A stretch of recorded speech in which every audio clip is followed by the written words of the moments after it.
ஒருபோது முடியாது. நீ பெண்ணை காட்டிட்ட, இப்ப நான் உன்னை கட்டி சேரணும். அதை காட்டணும் இல்ல. வேண்டாம் வேண்டாம் மைத்துனா.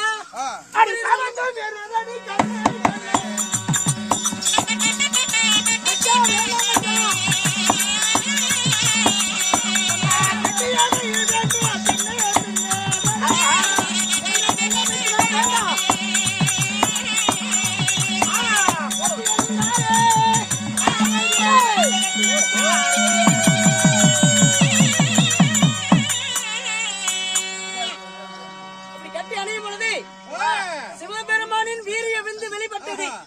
அப்பொழுது பகவான் பார்த்தார், இந்த சிவபெருமான் வீரிய விந்து கீழே பூமியில் பட்டா பூமி பிறந்து விடும் சொல்லி பகவான் கையிலே